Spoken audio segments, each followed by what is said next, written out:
Hey friends, this is Grace and welcome to my channel and welcome to another scrapbook series here on my YouTube channel. This time around, I'm going to do some girl themed pages. I had purchased this paper pack, it's called Summer Fun from Echo Park, from Tuesday Morning a while back. And although it is a summer themed paper, when I was looking at all of the images and the designs of the paper, it was kind of screaming, well, not quite screaming, but it was just kind of denoting a more feminine feel to it. Lots of pinks, lots of flowers, lots of things that I can use for female typed pages. And I've always kind of wanted to challenge myself to see if I can do like masculine pages all at once and feminine pages all at once. So I'm going to start with feminine just because that's kind of easier for me, and try to see what are some of the elements that would denote that it's a female type of page. And then hopefully the next series that I will do will be a masculine type of series. So again, in these mini series that I make in my YouTube channel, I usually do 5 pages, and this is going to be the first one. And I am doing 8.5 by 11. Because I feel like I was coming off from that 8.5 by 11 series, and I was like, why not make some more 8.5 by 11? It's one of those things where it's like it's been a while since you've done it, and now that you're doing it, it's like you're still having fun. It's like riding a bike, right? It's like for me anyways, I haven't ridden my bike in a long time, but then once I get on it, it's like, it's pretty fun, and I just want to ride until I don't want anymore. And that's kind of how I feel with the 8.5 by 11. So I'm starting off with that. This is again a me page, and I wanted to do a background with it and kind of combination of like a diamond, but I really don't have a diamond type of die, and so I'm just going to use some squares, and I'm doing a 2-inch square, and I'm just tipping it over 45 degrees, so I'll have the points pointing to the top and the bottom. Now I'm using a lot of the papers here, and I like to do that when I have a new paper pad, just so that I can have so I can get to know the elements and the designs of all of the papers in that pad or in that collection. So I like to kind of do this smorgasbord type of layout with all of the different designs on it. And then I had 5 3x4 photos that I was planning on using, but again, it's an 8.5 by 11, so I can only fit the most that I thought would be good balance between the papers and the elements would be 3. So I'm going with 3 vertical photos here, and these are just photos of me trying out some new glasses that I had purchased online. This was my very first time to purchase eyeglasses online, and that was because my sister was the one that introduced me to this company called Firmo, Firmoo, and they were having some kind of a deal that if you were to post your picture with the glasses on Instagram, that you only had to pay $1 for the frame and the lens. So that's what I did. I took pictures and then I posted it. Now, it's a funny thing that I am scrapbooking this because I actually am not wearing these glasses anymore. I had to change it because I had to change my prescription.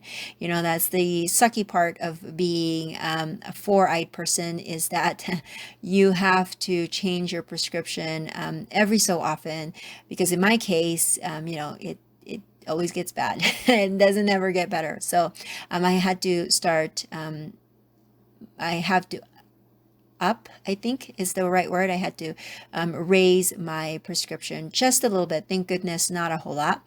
But the funny thing is that the doctor was telling me that I'm about ready to have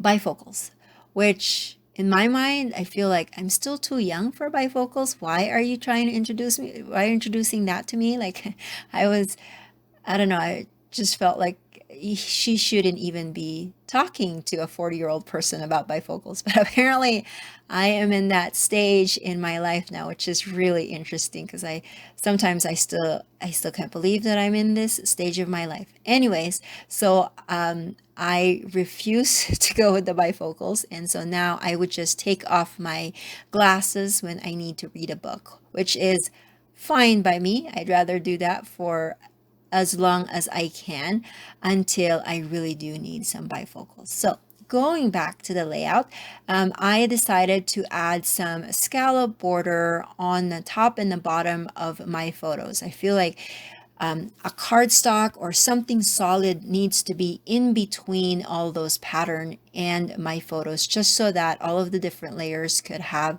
stand out and have kind of their own space and attention when you're looking at the layout.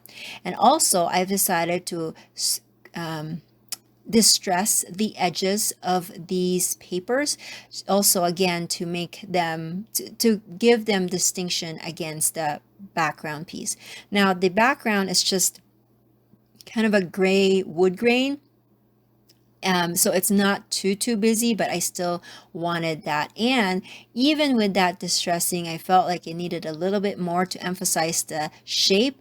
And so here I am just adding some wonky pen lines to the inside edges of all of the 2-inch squares. And then I just like that how that defines the shape a little bit more.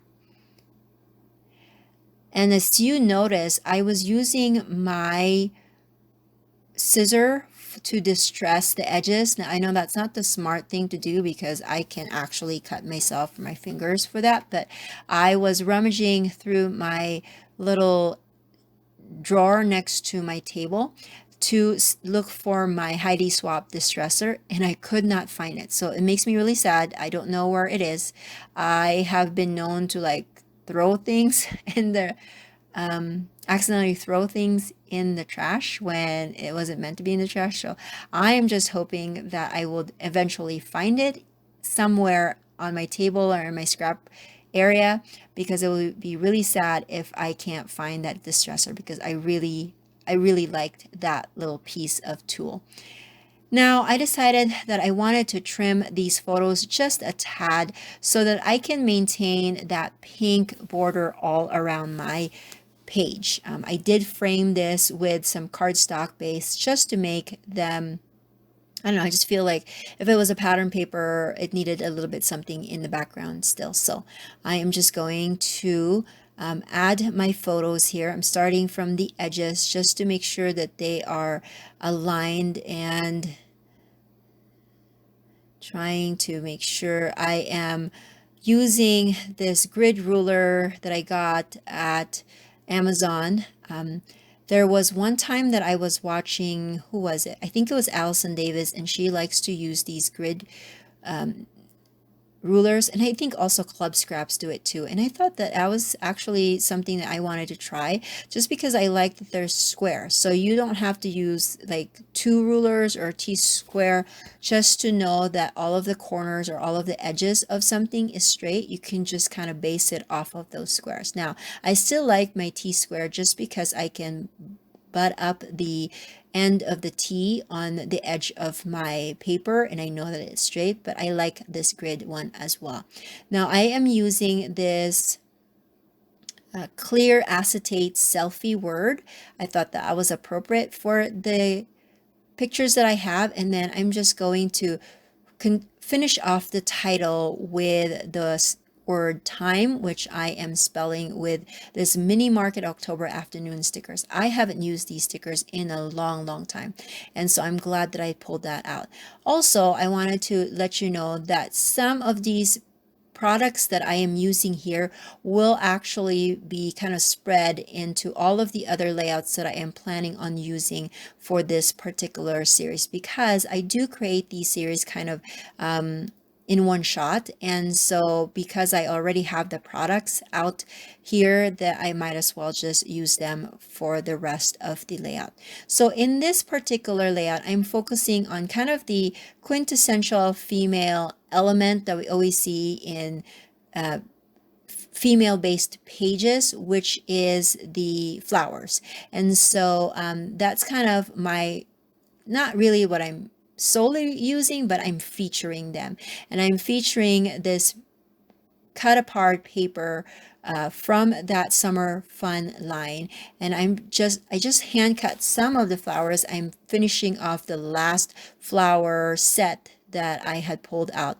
And that's one of my favorite things about large floral papers like this, is that it lends itself for fuzzy cutting. Now, I know that some people don't like a lot of fuzzy cutting. I'm not totally against it, but I'm not also like, I don't fuzzy cut everything that I see or every image that I see on a paper. But I think this kinds of florals are good. I did make sure that I was cutting these smaller types of papers because I have a smaller canvas. It's an 8.5 by 11. If I had a 12 by 12 and I was using kind of the same design, I'd probably use one of those larger flowers on that paper pack or paper piece rather. But I like how they were tucked in onto the journaling as well as near the title. They are kind of opposite ends of the layout, so that's a good balance there.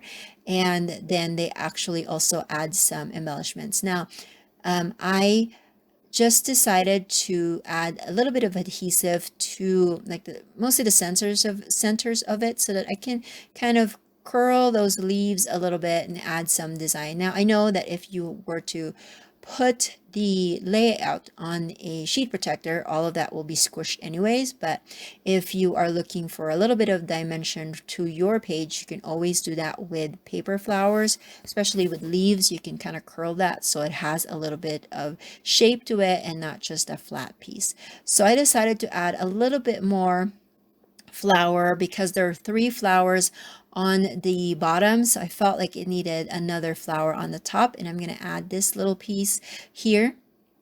And it's almost done. I am going to add a little bit of finishing touches, which is some enamel dots, and call it good.